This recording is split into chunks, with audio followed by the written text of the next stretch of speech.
Post મૂકી છે ભાઈ કે ભાઈ માના ચારે આચર બંધ છે અને માતાએ વાછડાના જન્મ આપ્યો છે. એ પોસ્ટની અંદર ઘણા બધા મિત્રોએ ખૂબ ભરી ભરીને પ્રેમ આપ્યો છે. એટલે બધા મિત્રોને કહી દઉં કે ભાઈ અત્યારે આપણે કહી શકીએ કે મહિના દિવસનું થઈ જશે. દૂધ બધાને પીવાનું ચાલુ છે. એટલે અત્યારે તમે જોઈ શકો છો એક નાનું એવું પાછો જીવ આવ્યો છે. કાલે જ નવો ગાય માતાજી રોડ ઉપર વ્યાણા છે ને એના ભાઈ આચર બંધ છે. એમાં અત્યારે સારવાર ચાલુ છે. જો કદાચ ચાલુ થઈ જાય ભગવાનની દયાથી તો. બાકી બધાને ગરમા ગરમ દૂધ 2 ટાઈમ પાય અને બધાને મોટા કરવામાં આવે છે. એ તમારા બધા મિત્રોની મદદથી શક્ય છે. તમે બધા મિત્રોએ ખૂબ જ ભાઈ પ્રેમ આપો છો અને એટલો સાથ સહકાર આપો છો. એને ભાઈ પગ ભાંગી ગયેલો છે, એનું ઓપરેશન કરાવવાનું છે. એક આ નંદી મહારાજ આપણા એવા છે, તમે જોઈ શકતા હશો, એને કમોઈ થઈ ગઈ છે, તો એનું ઓપરેશન કરાવવાનું છે. એટલે આ 2 જીવના આપણે ઓપરેશન કરાવવાના છે. એમાં જે આ નાનો જીવ છે એને તો થોડીક તકલીફ વધારે છે હાલવા ચાલવામાં. એના 2ના ઓપરેશન કરાવીએ અને બાકીના બધા જે જીવ છે એની સારવાર ચાલુ છે.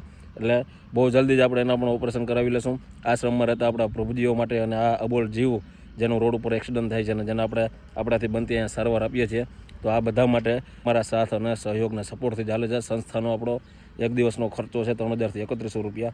જે કાંઈ તમારાથી થાય એ સંસ્થામાં યોગદાન કરજો. તમારા બધા મિત્રોના યોગદાનથી આ બધી વસ્તુઓ શક્ય બની ગઈ છે. કોઈને ભાઈ કાંઈ ને કાંઈ અલગ અલગ તકલીફ છે, એવા બધા અબોલ જીવ છે અને એવા આપણે રોડ ઉપરથી રેસ્ક્યુ કરેલા પ્રભુજીઓ છે કે જેનો આધાર પુરાવા કોઈ જાતના કાંઈ ડોક્યુમેન્ટ છે નહીં, જે કાંઈ બોલતા નથી. પણ આપણે ભગવાનને એવી પ્રાર્થના કરીએ કે આગળ જતાં એ બધાને ઓકે થઈ જાય. હાલો આપણે ભાઈ મળીએ પાર્ટ 2ની અંદર. કામ છે ઘણા બધા.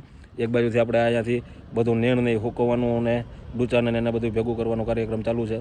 એક બાજુની સાઈડથી આપણે પાણીની પાઇપલાઇન નાખીએ છીએ ગાય માતાને એના બધાને પાણી પીવામાં તકલીફ ના પડે. અને આપણે ઓલું છે કે બહુ જાજી આમ ટૂંકમાં લાંબેથી ભરવું પડતું અને નળી લાંબી કરવી પડતી. એટલે આ બધું કામકાજ પતાવી લઈએ. મળીએ આપણે પાર્ટ 2ની અંદર. ત્યાં સુધી બધા મિત્રોને જય દ્વારિકાધીશ. વિડીયોને શેર કરી દેજો અને જે કંઈ થાય એ સહયોગ આપી દેજો.